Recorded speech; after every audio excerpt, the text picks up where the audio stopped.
हाँ तुम्हारी बात है बहुत चलती है इसलिए कह रहा हूँ। इसमें कारण क्या था?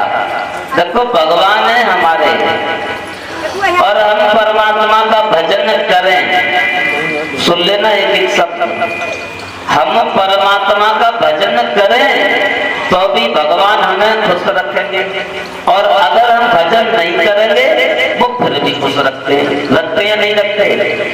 बहुत सारे लोग होते पूजा करते तो घर पर परिवार में सुख शांति है। कुछ लोग ऐसे होते हैं कि भगवान नाम की चीज नहीं जानते फिर भी वो संपन्न रहते हैं ना। तो भगवान का सबके साथ एक सही कर रहे हैं ना।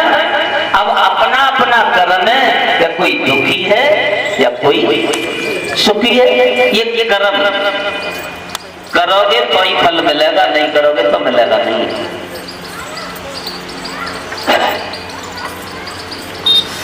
अब एक चनाओं के बारे में तुम्हें बता रहे हैं कि वो चना क्या थे। भगवान कन्हैया ने सुदामा को श्राप नहीं दिया, ये बात बिल्कुल सही है, बिल्कुल श्राप नहीं दिया है। क्यों? कि भक्त के लिए भगवान कभी बुरा नहीं सोचते। सुदामा के पास गरीबी आने का कारण क्या है? वो चना, और सुदामा ने वो चना धोखे में नहीं खाए, न लालच से खाए, वो जानबूझ के खाए। क्यों खाए?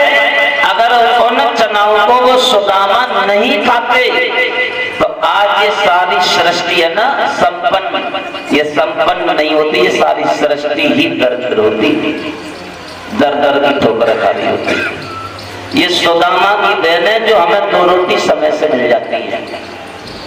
वो कैसे?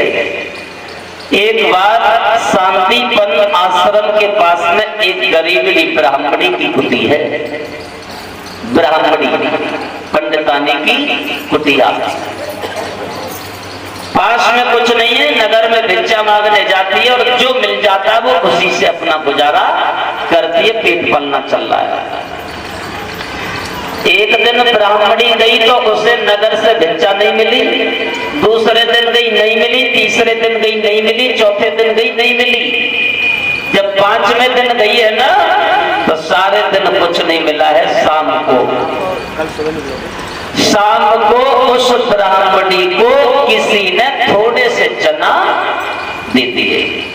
अब उन चनाओं को लेकर ब्राह्मणी अपनी कुटी के लिए चली। अब चलते चलते उसे शाम हो गई, रात्रि का समय। अब सोचने लगी रात्रि के समय कान्हा का भोग लगाना है, पर मैं चना तब खाऊंगी, चलो 2-4 घंटे की बात है, मैं रात्रि को विश्राम कर लेती हूँ, सुबह ब्रह्म मुहूर्त में स्नान करूंगी, पहले अपने लड्डू गोपाल का भोग लगाऊंगी और उसके बाद में इसका प्रसाद स्वयं खाऊंगी। ब्राह्मणी सो गई। जब ब्राह्मणी सो गई, कहीं से भागते हुए चोर आ रहे थे, उन्होंने देखा कुटी है, चलो देख ले कुछ मिल जाए तो जाकर रहे। तो चोर ब्राह्मणी की कुटी में अंदर घुस गए तो सारी कुटी में कुछ नहीं मिला है, केवल वही पोटली मिल गई जिसमें वो चना बंधे हुए रखे थे। और उन चनाओं को जब चोरों ने हाथ से टटोल के देखा तो वहां में आवाज आई। चोर सोचने लगे बुढ़िया पे माल है, माल के चक्कर में वह चना की पोटली को ले गए। जब चना के चक्कर में, माल के चक्कर में चना की पोटली ले गए, बुढ़िया ने आवाज लगा दी, अरे नगर वालों चोर आ गए, चोर जंगल में चोर है। तो जैसे ही चारों तरफ से नगर निवासी आए तो चोर छिपने के लिए गुरु शांतिपन के आश्रम में छिप गए।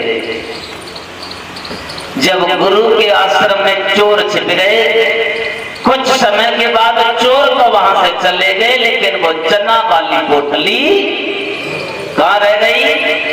गुरुजी के आश्रम में। अब सुबह होता है, जब सुबह हुआ है तो गुरु माता झाड़ू लगाने गई। गुरु माता को वो पोटली मिल गई, कौन सी वाली? चना वाली। अब कोई पोटली गुरु माता ने सुदामा से कहा, बेटा तुम्हें भूख लगे तो दोनों भैया बांट के चना जब लेना। और इधर उस ब्राह्मणी ने सुबह देखा खाने के लिए तो चना नहीं मिले। उसी ब्राह्मणी ने श्राप दे दिया है कि मैं 5 दिन से भूखी, मैंने कुछ नहीं खाया है, जो उन चनाओं को खाएगा ये मेरी श्राप है, मेरी बरदुआ है कि वो दरिद्र हो जाएगा, निर्धन हो जाएगा। अब सुदामा जी है ना, ये ऐसे वैसे ब्राह्मण नहीं, ब्रह्म ज्ञानी है, ब्रह्म ज्ञानी ब्राह्मण है। सुदामा को जैसे ही वो चना की पोटली गुरमा ने दी, तो सुदामा जी समझ गए, पोटली हाथ में आई, सुदामा समझ गए कि इन चनाओं में श्राप लगा है। लेकिन उन्होंने कन्हैया को क्यों नहीं दिए? कपट नहीं है ये, दिए क्यों नहीं?